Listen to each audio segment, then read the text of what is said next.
Hi everyone, and welcome back. We are joined today by Jacques Baud, a colonel retired colonel in the Swiss Strategic Intelligence Service, to discuss, I guess, primarily what is happening in Europe with these drones from Russia entering Poland, if we're entering a new stage of this war. So, let me start by welcoming you back to the program. Thank you very much for inviting me again. Well, I thought start off with I guess, as a wider question. I mean, do you think we have already, to some extent, entered World War III? I know this sounds very hyperbolic, but it does appear that the time we're living in, this transition from unipolarity to multipolarity, it's becoming a source of much of our conflicts. That is, in the West, we seem to only accept one civilizational model, suggesting that everyone has to follow this model. And while China, Russia, Iran, India, the others seems to be working on a very different premise. Um, so again, it's a very different idea of what actually creates security. That is, from what we see these efforts in Eurasia, the premise appears to be that security means that the different centers of power seek to harmonize interest, overcome challenges,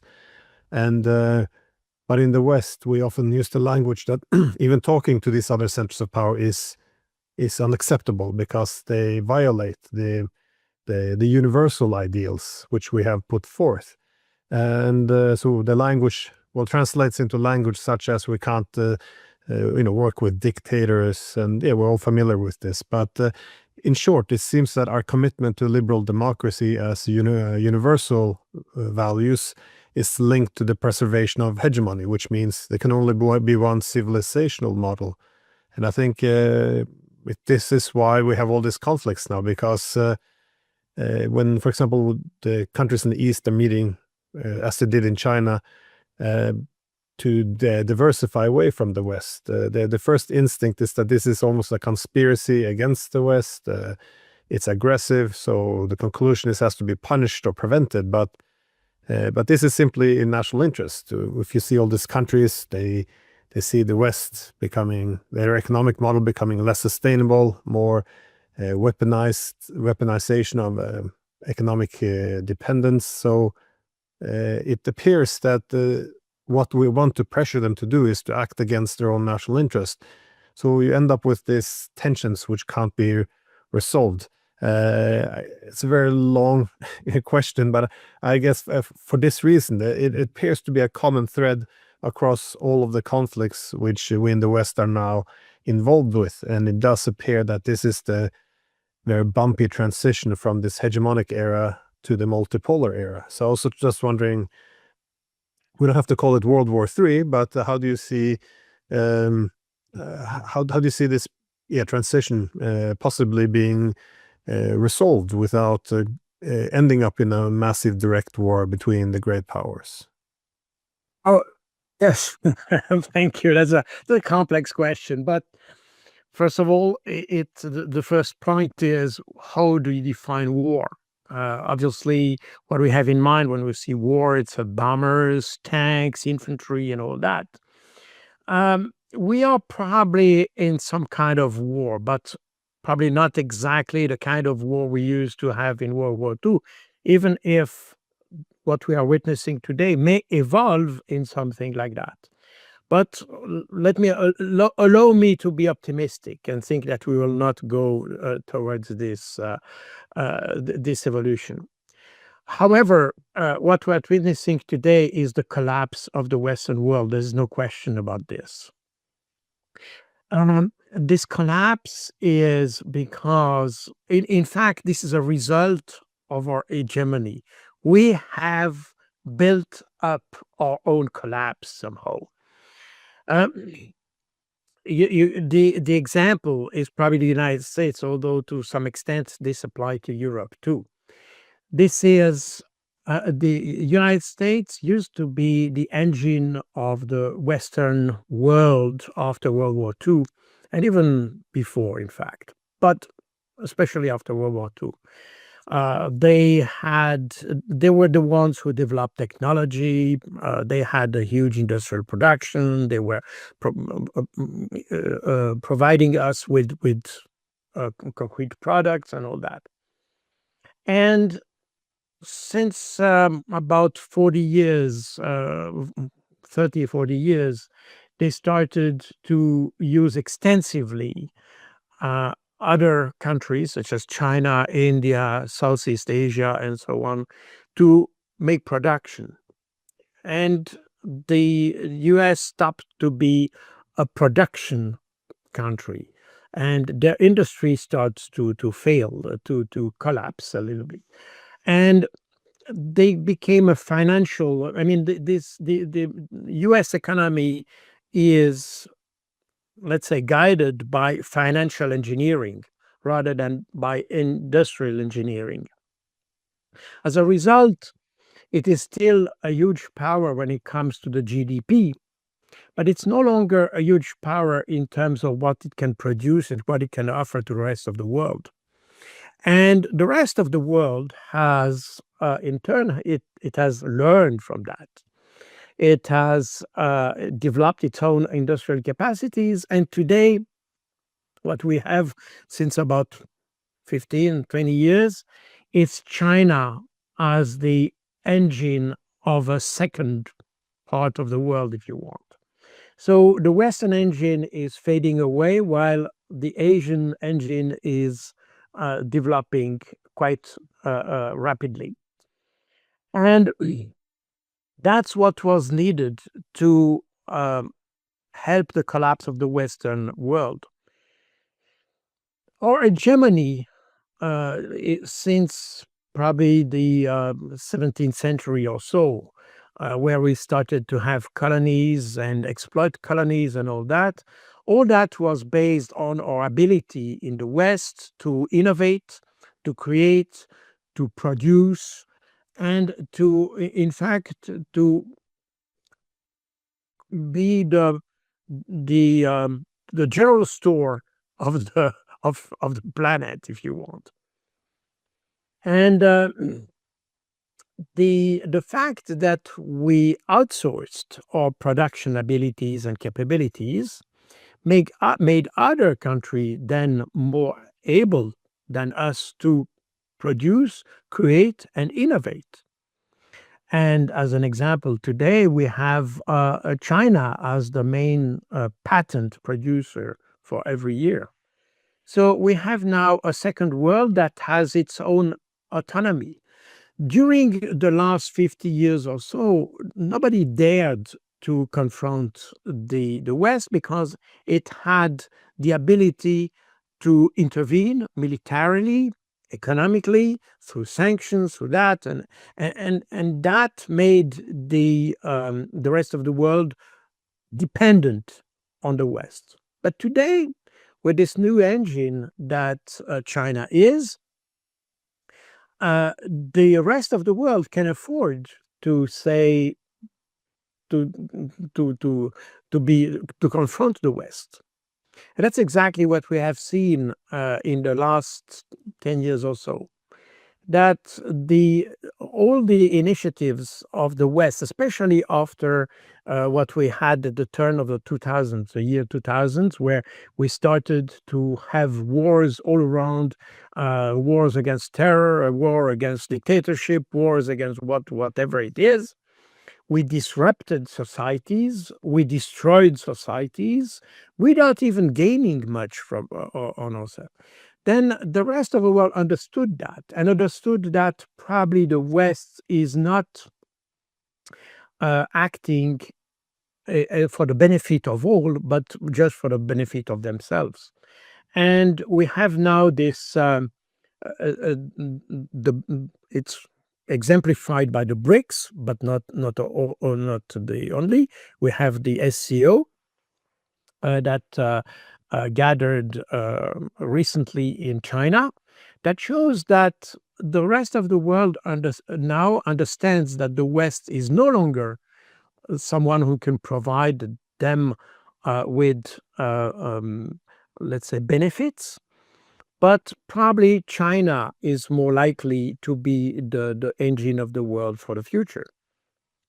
And that's what we have now. But beside this, also qualitative difference, because when we talk about Ukraine, Palestine, all these conflicts, we see that the West has retained this idea of hegemony through force, hegemony through confrontation.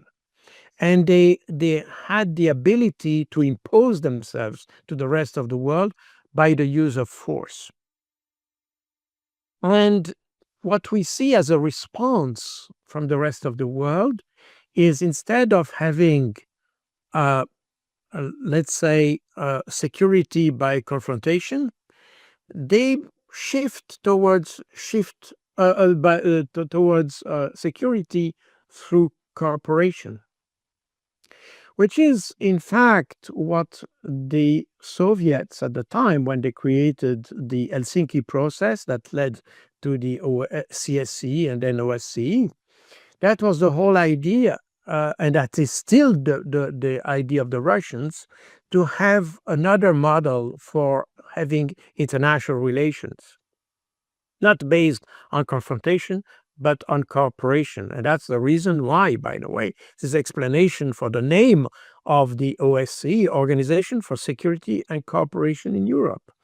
But it was always the model of the Russians, that they took from the Soviets at the time when the Soviets realized that they could not, probably, or they didn't want to compete militarily with the West, because it was extremely expensive.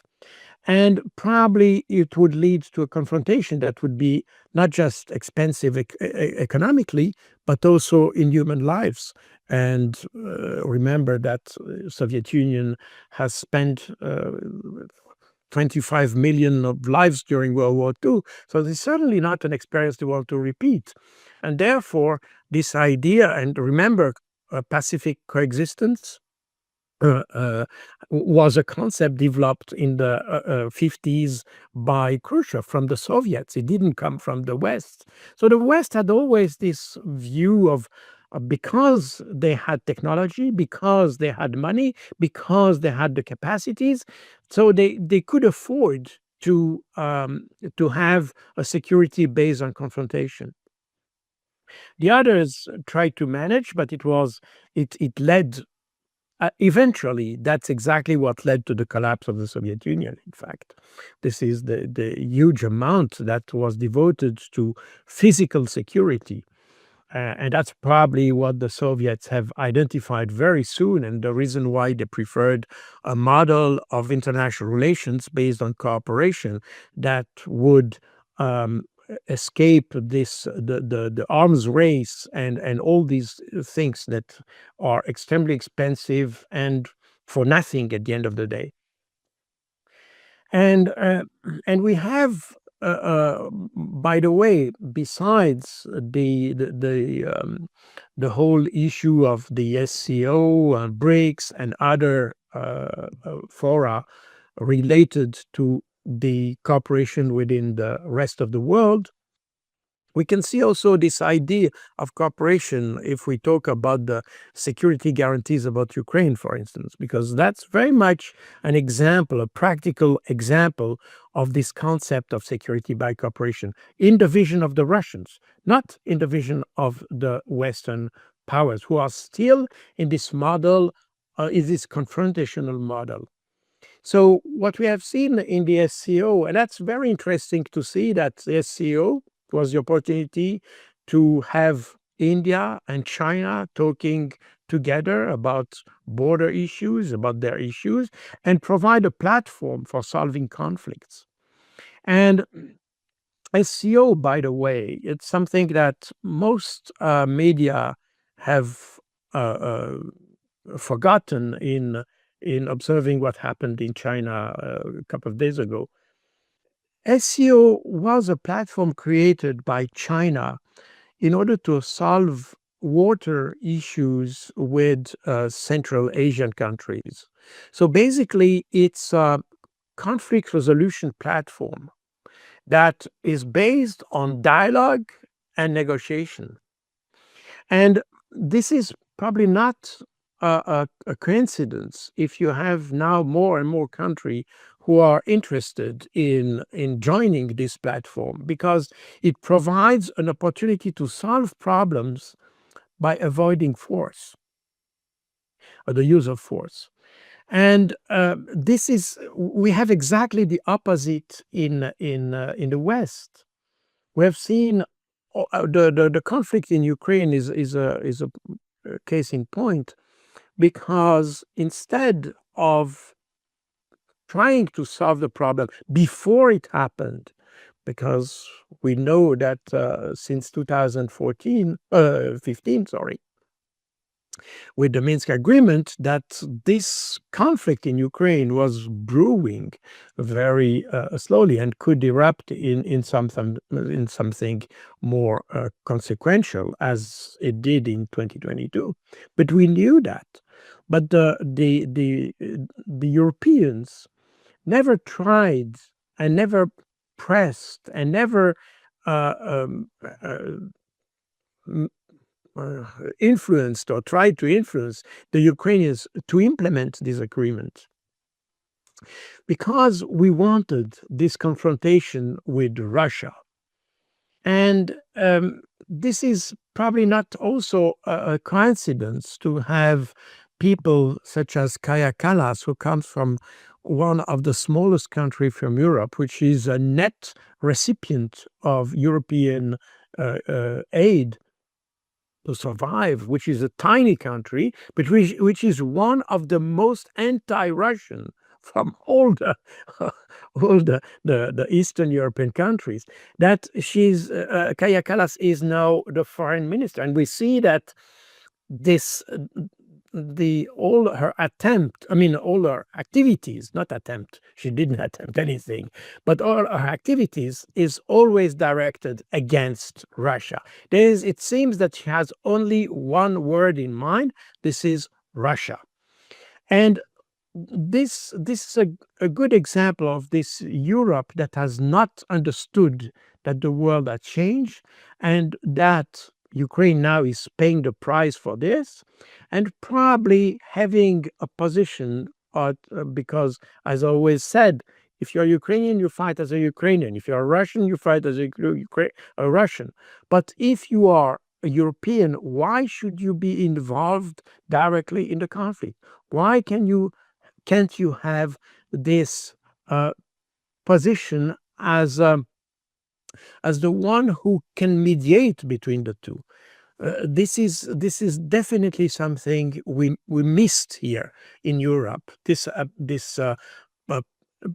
position of outsider that could have led to a mediation.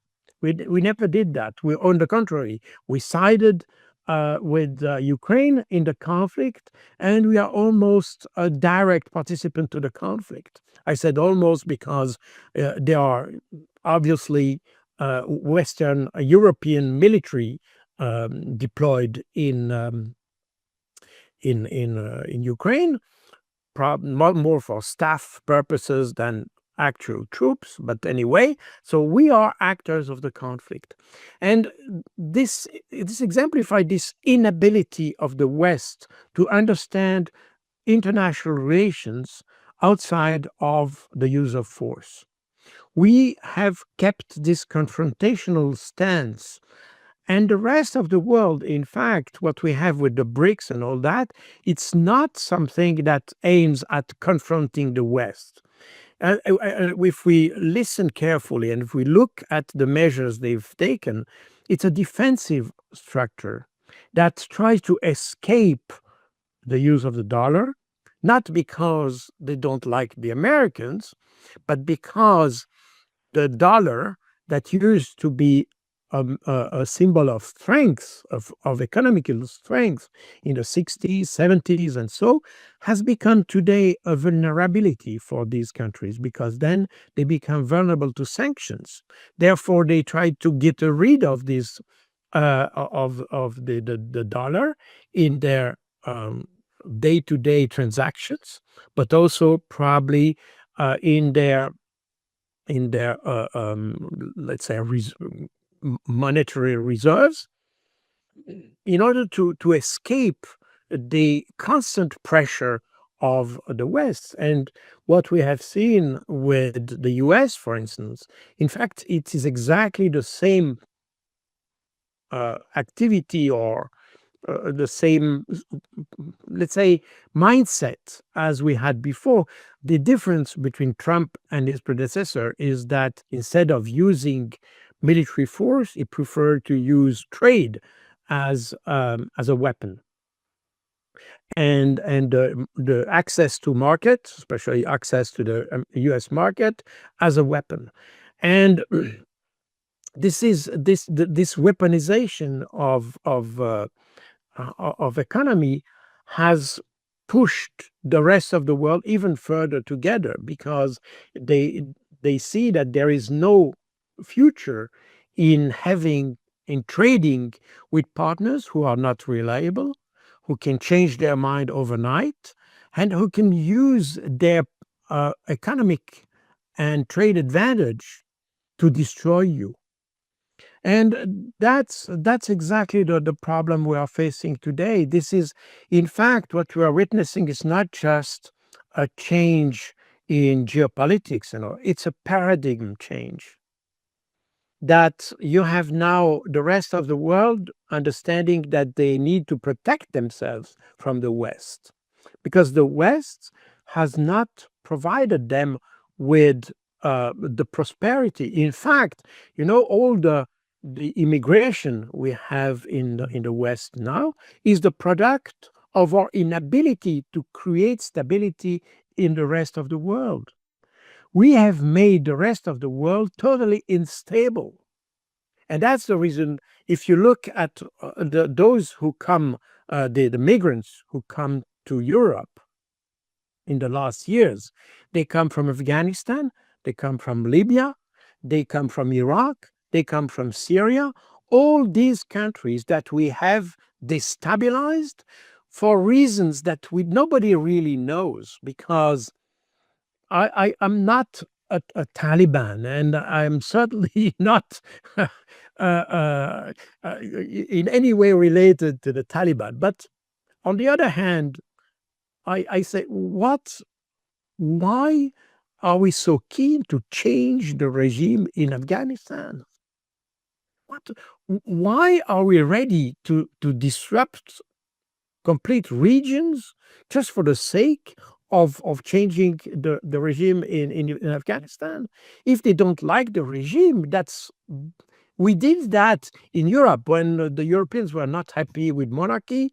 They made revolutions and they toppled the monarchies. They did that by themselves. We didn't need the help of the Afghans to do that. So today, why should we go there and make decisions instead of themselves? We have done the same in Libya with disastrous effect.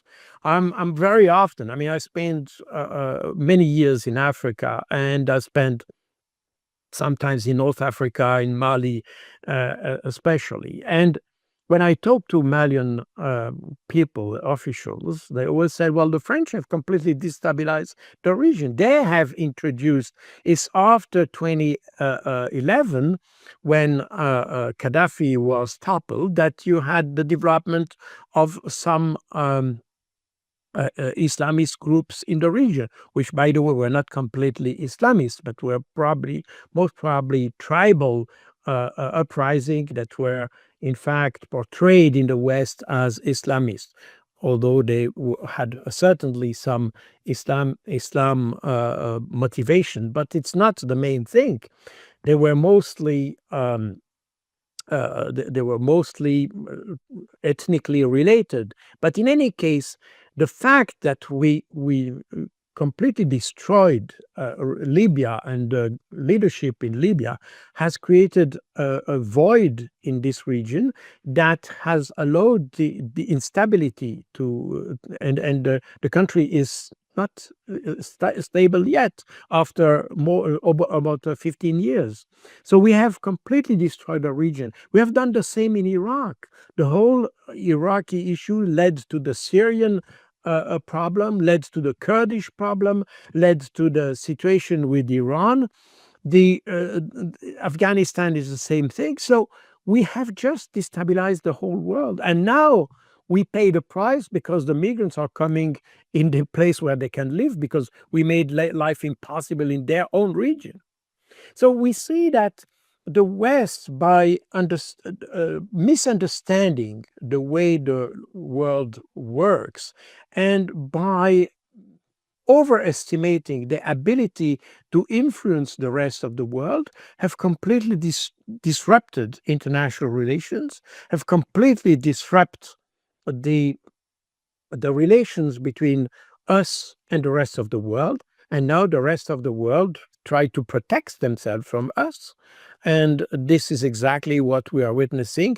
And in a more diplomatic way in China recently, and this spectacular rapprochement between, I mean, it was in the pipeline already. It came to the surface a couple of days ago, but this rapprochement between India and China, but also India, China, the Russia, and North Korea.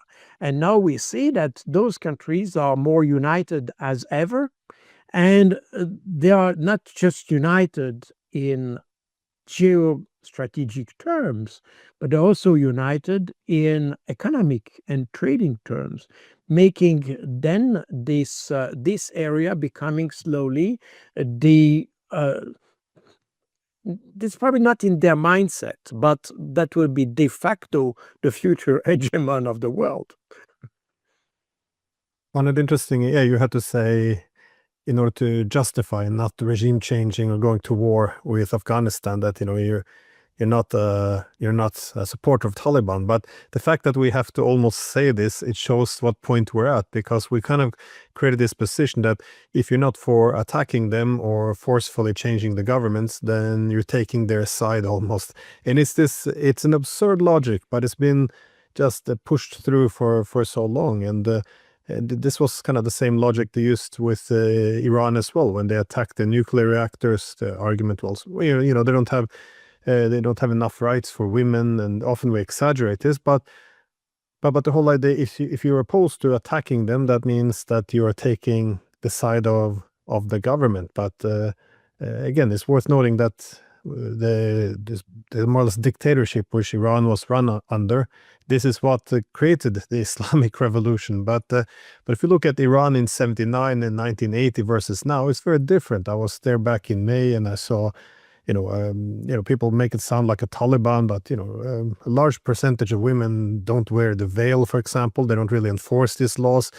And this is what happens over time. If people is left alone, they will pursue the reforms and changes that they want. But when you attack a country, try to blow up, create a nuclear disaster in this country, try to exterminate the country through these decapitation strikes, well, what is going to happen? Well, the government will seize more control. People will see it as their moral duty to follow the government, and suddenly you have the situation which you pretended that you were trying to prevent. It's, from my perspective, it's just so contradictory. But we kind of bought into this idea that either you are for, again, it goes into the universal idea, either you're for us transforming the world, remaking it in our liberal democratic eyes through military force. Otherwise, you're supporting the flawed old world. It's very simplistic and radical, I would say, ideology we have embraced. Absolutely right. I completely agree with you. In addition to that, we can say that we try to lie to ourselves in order to justify our wars. It's fascinating. In my book on governing by fake news, I talk about Afghanistan and all that, but in all these conflicts, for instance, you take Iran, you just talked about Iran. We knew, and we know, because the US intelligence has established that since 2003, Iran has not any idea to develop a nuclear bomb. And despite this, and in fact, when Donald Trump was made aware of that, I mean, it was reminded this report of the that was published in March this year from the Office of the Director of National Intelligence in the US, Donald Trump said, "I don't care." So he has an intelligence structure that says something, and he does exactly the opposite, and he doesn't care what its own intelligence structure say. We have just a couple of days ago, we had Donald Trump, I mean, the Trump administration or the U.S. government attacking a boat in Venezuela. I don't know if those guys were good guys, bad guys, I don't know. But the whole rationale behind this, including the deployment of ships around Venezuela or in the area in order to exert some pressure on the government, was motivated by this idea that the Venezuelan government supports some gangs, no specific gang that was mentioned by the US administration. Now, you have exactly at the same time, you have a report from the US intelligence saying that there is no relationship between Venezuela and this particular gang. And although this relationship has been stated by the US government as a reason, as a rationale to attack Venezuela. So we see that, and if we talk about Libya, for instance, it happened that during the war that was launched by France and the UK against Gaddafi in 2011, I was in the UN. I was in charge of the policy and doctrine of peacekeeping operations. So we were monitoring the situation very closely. And the whole rationale for the French to intervene in Libya was the so-called massacre that allegedly happened in Benghazi. And at this particular time, we knew at that time that this massacre had not occurred. We knew this. So we used that as a pretext to intervene, although we knew that it was not the case. And coming back to Afghanistan, the whole rationale for attacking Afghanistan was because allegedly Osama bin Laden was in Afghanistan. And allegedly, the Taliban didn't want to hand over Osama bin Laden to the Americans. And that's totally true. The Taliban agreed to hand over Osama bin Laden. And there are a huge amount of documents that support that. They have said, and there have been diplomatic contact between the Taliban at the time and the US administration, the Bush administration, in order to, they declared themselves ready to hand over Osama bin Laden, provided the US provide the proof that he had been involved in the 9/11. The Americans never did that. They never provide although they agreed on to make this exchange to provide the proof, and then Osama bin Laden would be exchanged. But later, they never provide the proof, and they preferred to go to war. So we see that all our wars are in fact based on lies to ourselves, because we know that we are wrong. We have all the information that tells us that we are wrong. And that's something that shocked me, because I come from Switzerland, where obviously we take the word democracy in very high level.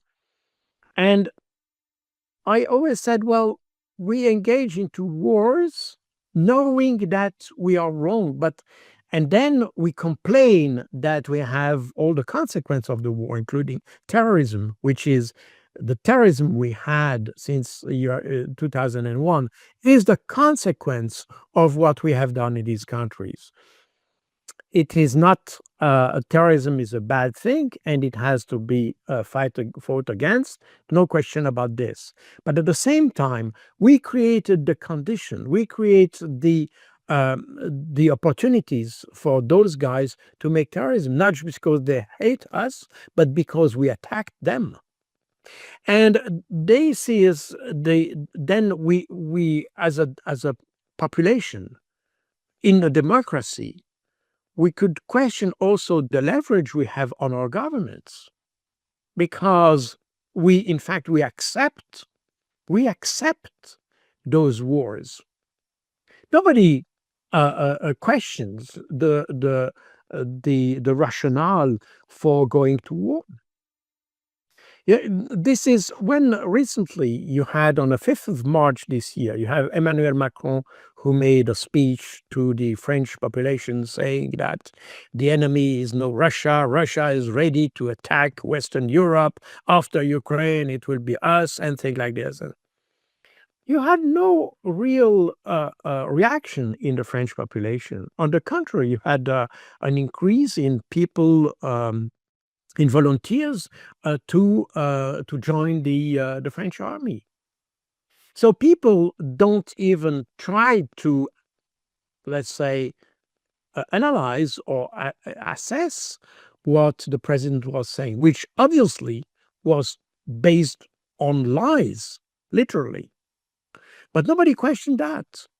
So the whole behind everything we see today and this evolution of the world, the growing gap between our leaders and the population, and the fact that we willingly engage into economic failure and all that, this is the whole thing, the whole issue of democracy, which is at stake here. The way we govern people, that is at stake here. And that's something that I think we haven't really questioned enough, because we try to fight dictatorships and things like that in China, Afghanistan, wherever do we see the authoritarian regime. But are we questioning the way we govern people? Are we questioning the way we engage into wars? Are we questioning the way we conceive international relations? And that's where we see that's the approach that has been promoted, especially by the Russians, because the Russians are obviously in direct contact to Western Europe and in direct contact with this Western European aggressiveness against them. That's why the Russians are so keen to promote security through cooperation. But the Western leadership and even the Western population seem completely immune from this idea of cooperation. And why shouldn't we cooperate with even an authoritarian regime? Because at the end of the day, if we want them to be closer to us, the best way is to have good relations. If we antagonize them, we push them into their corner where they will become more authoritarian. And this is kind of an insane relationship that we have developed now, or not relationship, it's an insane conception of international relations that we have developed in the West. The US does it for its own interest of hegemonic type of mindset. This is part of the US mindset. Not hegemony as such, but this idea that they are the best in the world, they should lead the world, and that they can help the world to be better. That's the mantra. It's a missionary type of mindset that they have since the very beginning of their own existence. And that's how they conquered their own continent, by the way, by trying to impose their own view and this inability to coexist with other, but to decided that they are better and therefore they should prevail. That's the fundamental mindset, and that's what they do now, but at planet level, if you want.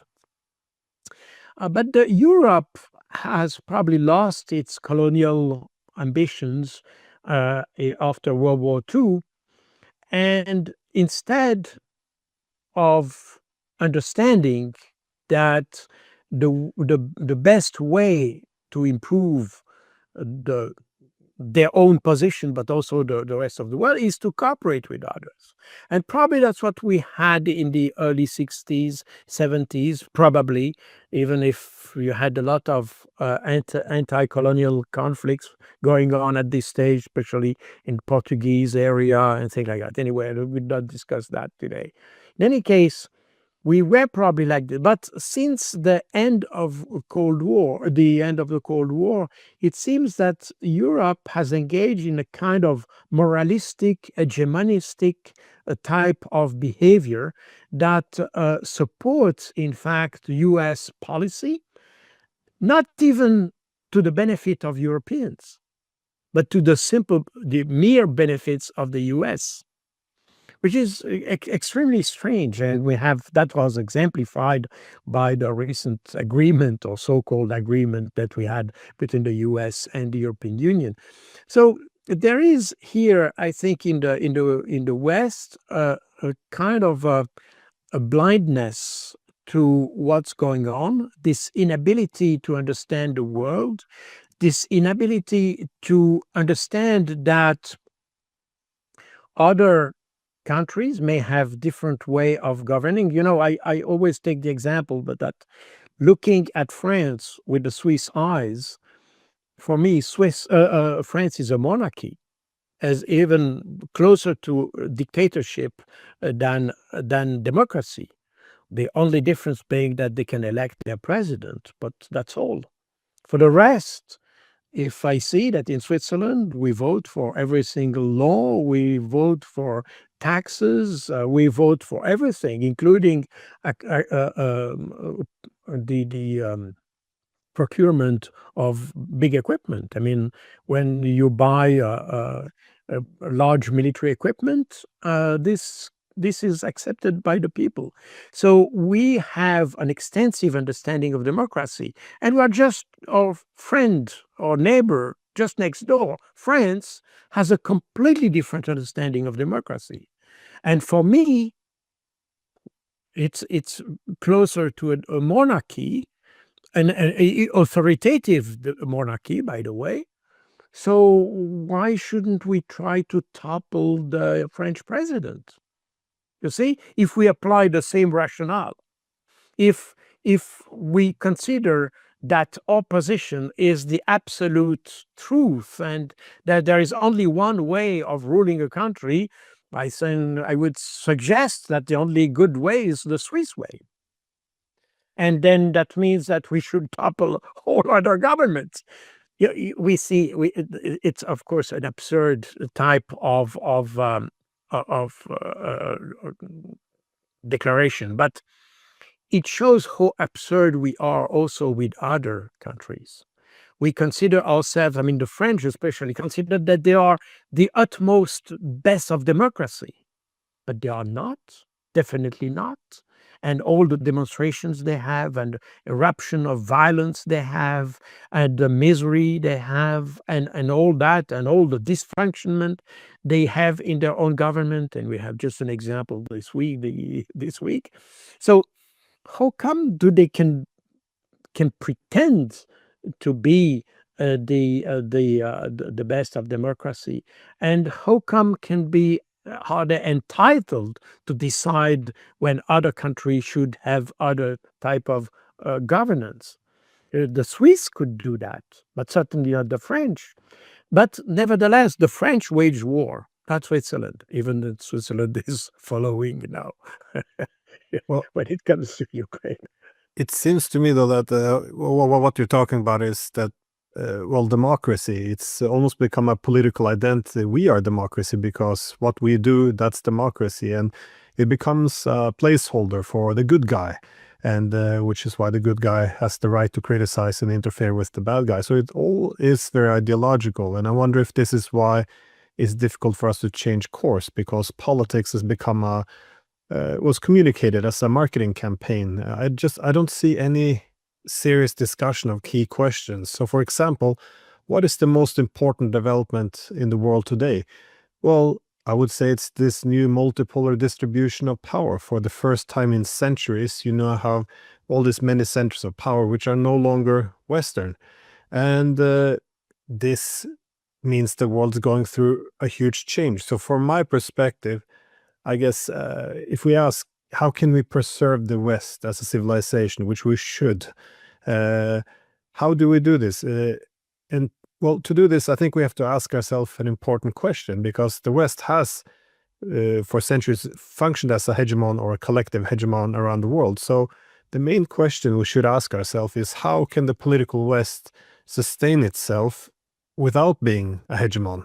We haven't done this in centuries. So if we don't, this has to be answered to end the delusions, recognize reality, that is the world as it is. But I find that even asking the question is often interpreted as an affront to the West, almost being anti-Western, even though it's required to save the West, because the West stands for liberal democracy, and to sustain liberal democracy, it has to be rooted in the hegemon. So, so it's the West seems to that we're destroying ourselves, and taking us to wars we can't win simply because we refuse to address very specific, very simple question. That is, how do we maintain the West in a multipolar world where we're no longer dominant? And I just can't see this being answered at all. I'm not sure.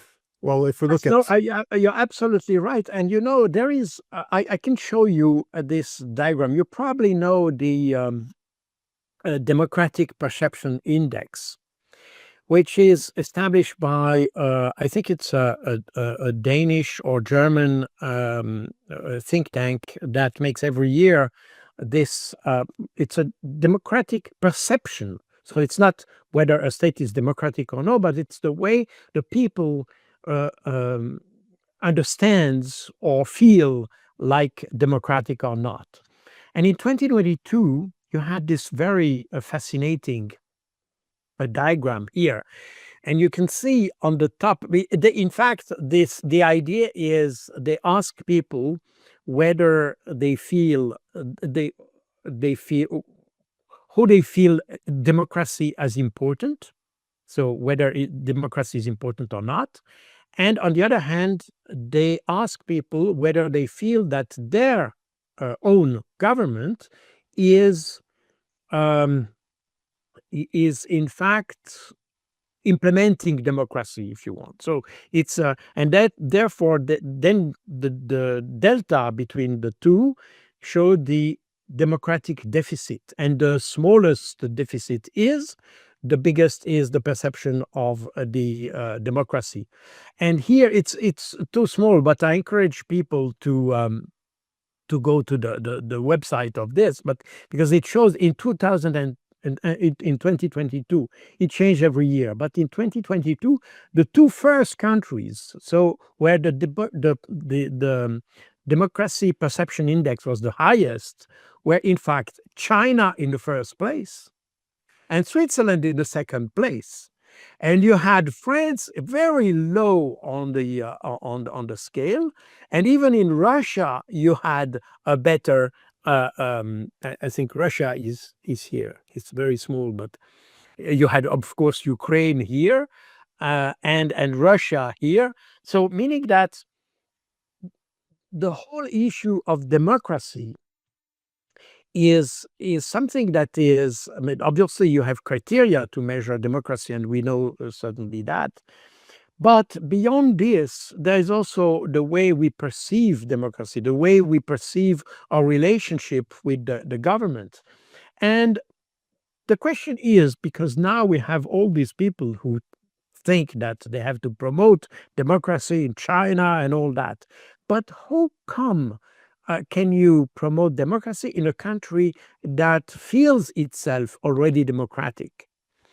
And it seems strange to have this kind of perception, but the explanation and in the study that goes with this diagram, it explains that in China, people, they realize that there's a one-party system and they probably don't have all the rights that you may have in Switzerland, for instance. But on the other hand, they say, well, I feel that we are in democracy because the government does what is to my benefit. And therefore, the discrepancy between what the government does and what I expect from him is not very, it's not very big. And what in France, for instance, people have the impression that there's a huge gap between what the government does and what they expect from the government. And that's how that explains how this diagram must be understood. But that explains how when we start to justify wars with regime change and all that, including what we're witnessing against Russia today, because the whole purpose of this war against Russia, the trade war, the sanctions, and the war in Ukraine was in fact to provoke this government change in Russia. But that shows how relative this issue of democracy is. And again, I think this diagram, and we can probably question the validity of such an approach. We can discuss that. But nevertheless, it shows that what we consider as democratic in our countries is probably not as the best way to understand how democracy works. And I think that's something that would require more debate, exactly as what you said. I mean, you're right when we say that we have established once for all that we are democratic, and therefore we are the baseline for measuring democracy elsewhere, and that entitles us to wage war everywhere in the world because we are the good guys. And I completely support what you said. Well, some of these warnings came well in advance, though. That is 2 centuries ago, when Alexis de Tocqueville visited America. He has a chapter in his second bind, which is with the title Democratic Despotism, where he warned that, as you suggested, that we assume that the government represents us. But that was his point as well. If you assume that the government was elected by you, that you assume that it represents you as opposed to their own interest, then you're less likely to oppose it because it rests on that legitimacy. And but also at the same time, he argued that the democracies often hollowed out the substance in order to get people to go along. And I guess, I just see thing from the perspective here I'm located in Norway, and I see the government, as, for example, their approach to Ukraine, and they use democracy and freedom in every sentence, yet every single representative of parliament is for sending weapons. Nobody thinks we should talk to the opponent. Everyone. This is strange. Every news outlet, every TV channel, newspaper, they say the exact same thing. I see academics. They don't link any of this to NATO expansion. They're very cautious to say anything. In private, they do. In public, no, they do not speak out. I'm a professor at the university. I criticized NATO's policies because I think they undermine our security. These lunatics, they write articles on the front pages of the largest papers that I'm an agent of Russia because I think that our insistence on expanding NATO is destroying Ukraine. And this makes me anti-Ukrainian, by the way. It's just absurd. This is newspapers. They have government-funded and non-governmental organization who identify as democratic institutions, even though they don't have a democratic mandate. My Wikipedia page looks like a cheap spy novel. I mean, these are authoritarian lunatics, but they are convinced that they're fighting for democracy. Anyone who opposes them, who criticizes their role and the way they're fighting wars, they're threatening this whole democratic mandate of the West. So they believe that this is democracy, that silencing their opposition, everyone marching in line, this is what democracy has to look like. This is the hegemonic model. It's beyond absurd. It's frightening as well. I totally agree with you. And the interesting thing is when you talk about NATO and NATO enlargement and NATO, in fact, creating insecurity. When I worked for 5 years in NATO, mandated by my own government under the label of Partnership for Peace, but I was working within NATO. And incidentally, I met an old colleague that I used to work with decades ago when I was at the International Institute for Strategic Studies in London. And this guy now is in charge of the future development of NATO. And we had a lot of discussion together about NATO, the reality, or let's say I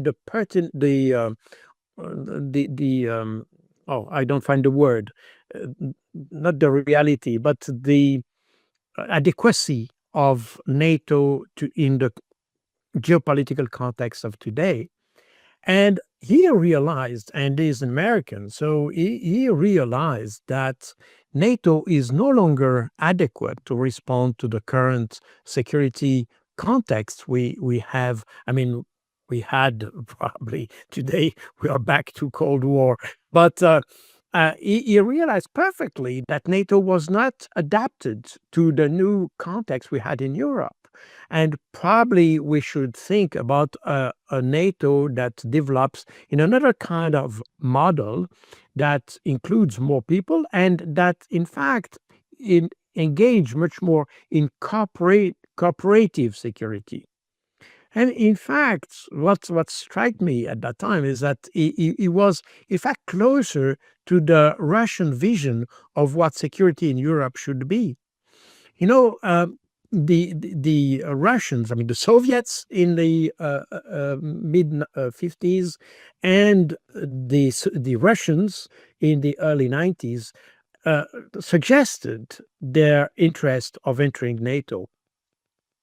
The whole thing of entering NATO was not because they wanted to being part of a military organization as such, but it was somehow they wanted to demonstrate that security cannot be achieved through direct confrontation, and we should at a certain point start to be more. The best security is related to the cooperation. If we cooperate together, if we have good relation with each other, that's the best way to achieve security. And today we have exactly the same approach with the Russians. When we talk about security, I'm jumping a little bit, sorry, but talking to the current issue of security guarantees for Ukraine. The idea of the Russians is not to have two opposing forces that face each other along a demarcation line in Ukraine. Their view of the security guarantee is to have a number of countries that guarantee the security of Ukraine exactly the same way as you had those who guaranteed the security and the neutrality of Switzerland in the early 1800s, in 1815 to be precise, during the Vienna Congress that granted neutrality to Switzerland. And that became the model for Austria in 1955. The guarantee of Switzerland in 1815 was between Germany, Austria, UK, and Russia. By the way, these four powers were guaranteeing the neutrality of Switzerland. In 1955, in Austria, it was the four winners of the the World War II, namely France, Great Britain, UK, US, and Soviet Union. And that's exactly the model, by the way, that was proposed by the Ukrainians in April 2022, based not on the winners of World War II, but based on the members of the Security Council plus others. And that's exactly what the Russians want, because in the Security Council, you have people from both sides of the line, if you want. You have China, Russia on the hand, on the one hand, and you have the France, UK, and the US on the other hand, meaning that they have to talk to each other to guarantee the security of Ukraine, as it was the case during just after the Cold War about Austria, and as it was the case for Switzerland a century before. So, meaning that this understanding of having cooperative security is something that is not necessarily antagonistic to the principle of having a security organization in Europe, even if it's called NATO. The problem is that the current NATO have the mindset that has developed in NATO is just an extension of what we had during the Cold War. Meaning it's a confrontational approach. Means we are always in the mindset of the balance of forces. And we see today that this balance of force is not to the advantage of the West. So therefore, we need to move to something different. And this balance of forces, now we talk about military forces when we talk about NATO, but the balance of force must be understood more generally in economic terms, in political terms, in influence terms. And we see that this balance of force is even more in favor of the non-Western world. And I think what the demonstration we have and that's very interesting, by the way, that in China, we had SCO, the meeting of the Security Cooperation Organization, the Shanghai Cooperation Organization, sorry, together with the celebration of the 80th anniversary of the victory over Japan, because it shows exactly how the Chinese, I think the message is very powerful because it shows that security is made of two things: the capacity of waging a war on the one hand, and the capability of doing it, but on the other hand, of the ability of cooperating together. And it's interesting that we had these two events almost in the same week in China. And I think we should learn from this and understand that military force alone cannot guarantee security by itself. It should be, let's say, complemented, supported by effective diplomacy, effective trade relationships, and effective dialogue between people. And that's exactly what the West has failed to do since at least 2022. But in fact, we could even go back to 2014. So this is, I think, we're witnessing today, coming back to the question you had at the very beginning, what witnessing today is, in fact, the expression of the two mindsets. One in the West that is just the extension of the Cold War. It's Cold War 2.0 or something like that. And on the other hand, another part of the world was understood that we should move a step further and go, they should not abandon the ability to fight, but they should have the ability to dialogue. And that's exactly what they have demonstrated. And I think that's the way to go. Unfortunately, as you rightly said, the problem is that scholars in the West are not even able to understand that, which is quite surprising. Politicians have their political agenda and things like this, and most of them are not probably the brightest the brightest brain, so no surprise there. But coming from the academic world, I'm very surprised to see that there's very little thinking about this. This is always a confrontational approach to international relations, and I think that is a little bit depressing.